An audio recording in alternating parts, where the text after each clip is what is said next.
Pemilu 2024 masih tersisa 2 tahun lagi. Namun aroma persaingan di antara partai politik demi menaikkan popularitas, mengunggulkan jagoannya, dan memperkuat koalisi semakin ketat. Panasnya suhu politik semakin terasa di antara dua partai politik yang beberapa hari terakhir begitu masif saling lempar pendapat dan argumentasi, yaitu PDI Perjuangan dan Partai Demokrat. Hal ini dipicu oleh pidato Susilo Bambang Yudhoyono yang merupakan Ketua Majelis Tinggi Partai Demokrat yang menyebut ada dugaan pemilu 2024 mendatang akan dilaksanakan dengan tidak jujur dan adil. Pernyataan ini tak pelak menimbulkan polemik. Meski Presiden ke-6 ini tidak menyebut pihak yang diduga akan bermain curang, namun PDI Perjuangan langsung bereaksi keras terhadap pernyataan ini. PDIP bahkan menuding pemilu di era SBY lah yang penuh dengan kecurangan, dan SBY harus bertanggung jawab akan hal ini.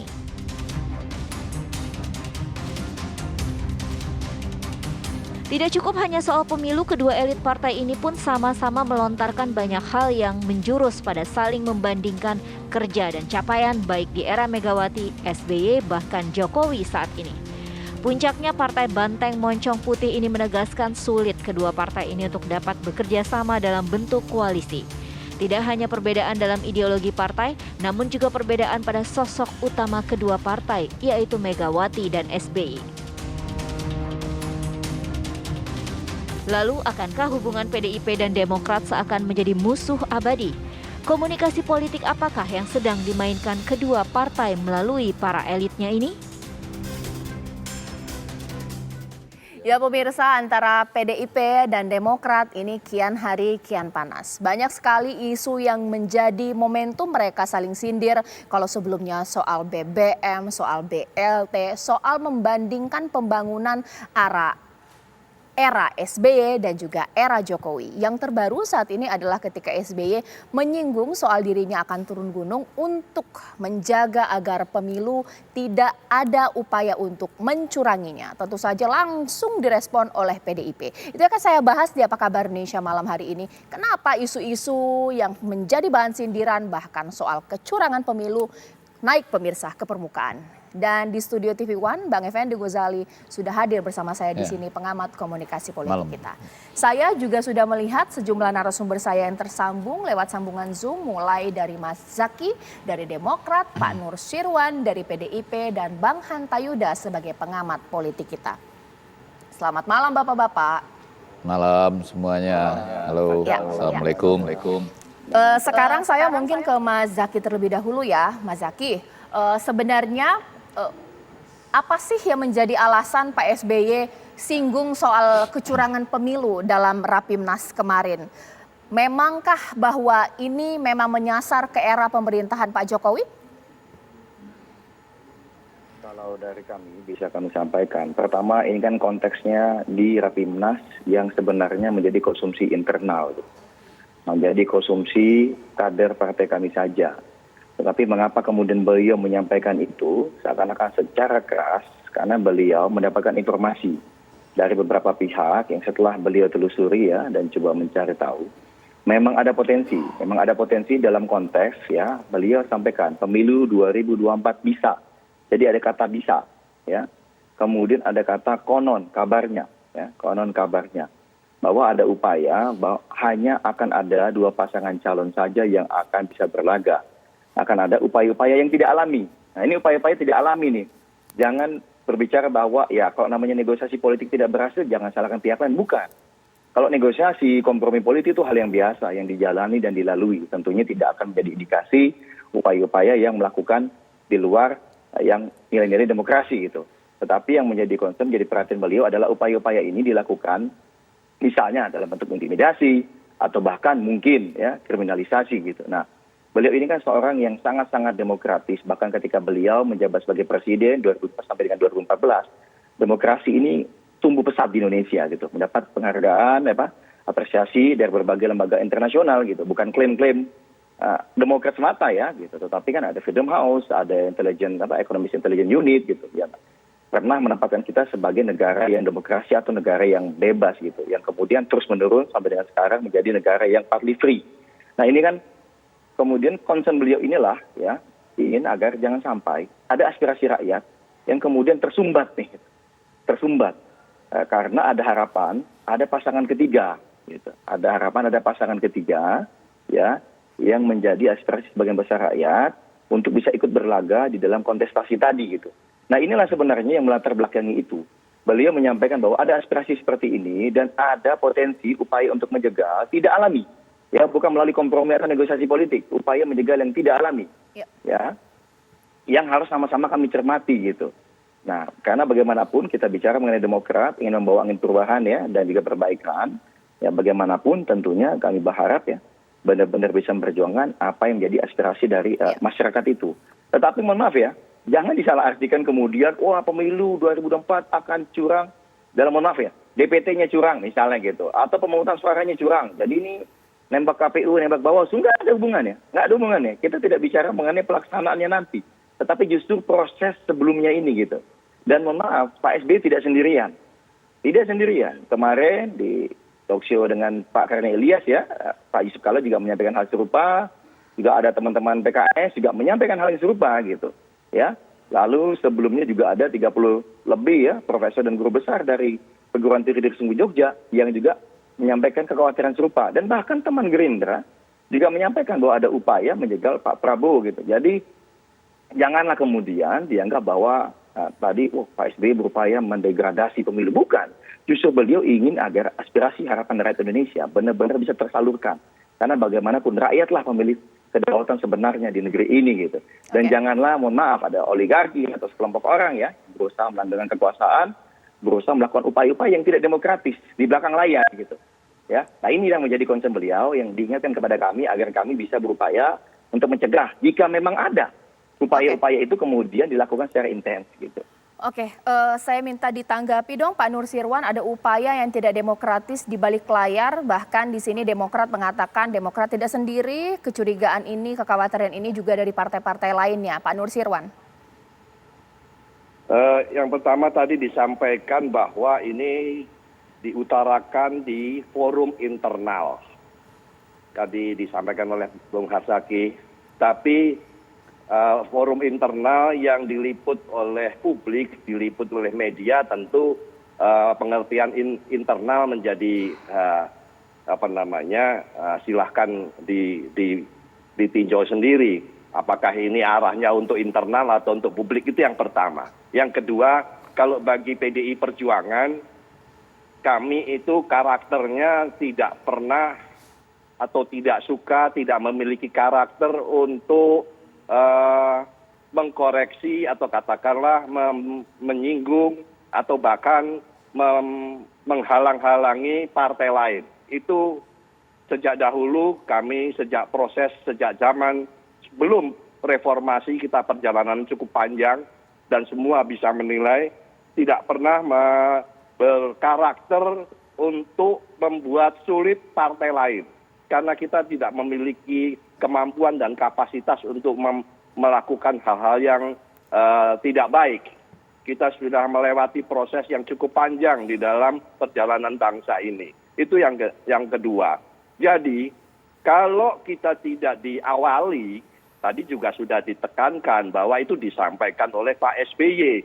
Yang menyampaikan kan bukan kami.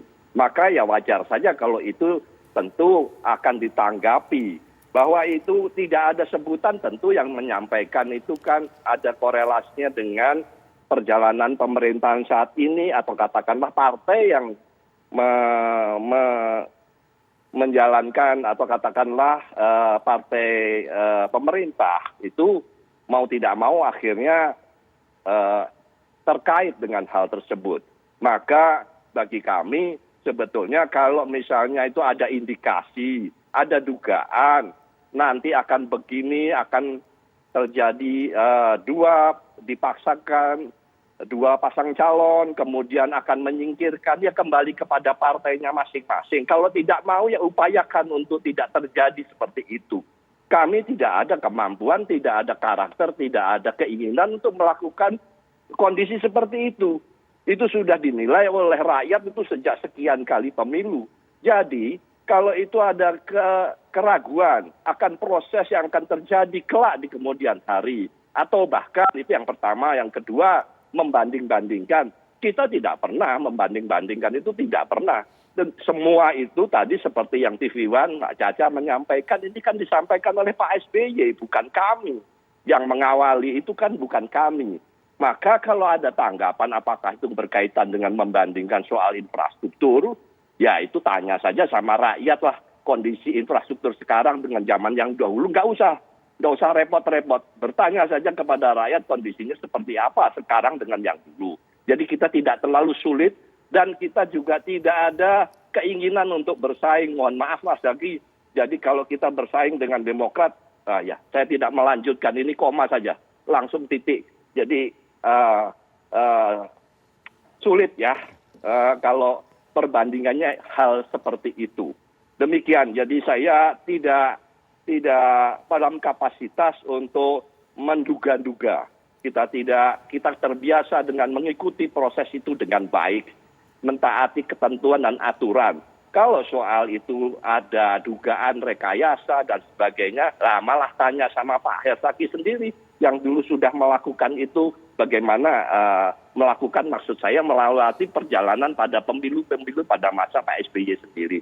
Jadi jangan ditanyakan kepada kami sebetulnya. Oke, sekarang saya ke Bang Ege. Bang Ege, kalau tadi Mas Zaky sempat mengatakan bahwa sebentar dulu diksi atau pilihan kata yang digunakan PSBY sebenarnya tidak strong statement, ini menuduh ada kata konon, bahkan juga bisa jadi. Tapi kalau ini disampaikan dalam forum terbuka meskipun memang ini adalah forum Demokrat, ini yakin tidak bahwa sumbernya akan valid tidak kalau sampai Pak SBY ngomong bisikan itu benar, tidak ada indikasi kecurangan? Ya, saya mau melihat begini, ini sebetulnya kebetulan wajah di belakang juga wajah Pak SBY dan Bu Megawati. Ini kan sebuah katakanlah sindir-menyindir yang panjang. Yang Pak SBY itu 10 tahun memerintah, kemudian dilanjutkan dengan sekarang Pak Jokowi 10 tahun memerintah gitu. Nah, yang menjadi menarik itu adalah pertemuan internal, tapi sebaiknya seluruh partai politik apapun dalam pertemuan internal itu harus menyadari bahwa dia akan keluar. Di era media baru dan media sosial ini orang seperti berbicara di pinggir jalan sudah. Ya. Nah, apalagi ketika ada mungkin bagian-bagian dari Partai Demokrat yang mempostingnya ya, yang meletakkannya ke media sosial dan lain-lain. Mungkin ada teguran atau tidak. Tapi yang saya mau tarik di situ secara agak penting adalah penyampaian pesan ini tertuju kepada apa nih? Pelaksanaan pemilunya yang mungkin curang di 2024 atau proses kandidasinya atau proses mencalonkan calon presiden dan calon wakil presiden. Kalau proses pencalonan presiden dan wakil presiden ini, saya mengatakan semua sindir-menyindir ini biasanya itu lebih banyak dilakukan oleh oposisi atau yang berpeluang lebih kecil buat maju karena kita memang sedang berada di bawah sistem yang tidak masuk akal. Ketika kita bicara pemilu serentak, ya sejak 5 tahun yang lalu, di mana-mana di dunia, ini kalau bola Kurasau ya, coba cek ini. Di mana-mana di dunia yang melaksanakan pemilu serentak pasti tidak ada presidensial threshold. Itu nggak ada. Jadi ini menjadi sesuatu yang aneh. Yang maju ke MK berguguran. Nah, kalau bicara soal pencalonan capres, cawapres, maka memang yang paling agak genting itu Pak SBY dan Partai Demokrat. Pengalaman 2019 kemarin itu hampir nggak jelas loh. Itu jadi peserta pengusung tidak, pendukung juga nggak terlalu jelas gitu. Ya kan, ya. AHY maksudnya gitu. Nah, ini tentu mereka inginkan tidak terulang. Tapi dalam konteks pencalonan itu menurut saya nggak perlu informasi yang Caca bilang tadi A1 sangat akurat atau apa. Karena Hasto sebagai Sekjen PDIP pernah menyatakan pemilu itu sebaiknya 2 pasangan. Ya. Baik untuk mungkin lebih efisien, lebih cepat dan lain sebagainya. Jadi ini nggak ada informasi A1, informasi A15 ini sudah pernah disampaikan oleh Sekjen. Nah, jadi pertanyaannya, apakah informasi ini boleh atau tidak disampaikan sejauh tidak bersifat intimidasi, sejauh tidak melawan peraturan perundangan yang ada. Kebetulan peraturan presidensial threshold-nya yang seperti itu sehingga orang bisa memilih-milih asal jangan menggunakan instrumen hukum dan lain sebagainya. Ini pasti terjadi. Tapi harus saya garis bawahi kalau gambar berdua ini tidak bisa hanya disebutkan pada apa yang sedang terjadi dalam kita menuju ke pemilu presiden. Bisa jadi ini terkait dengan 5 pertanyaan Bu Mega yang dititipkan kepada Pandana Baban untuk dijawab oleh Pak SBY. Itu di masa lalu.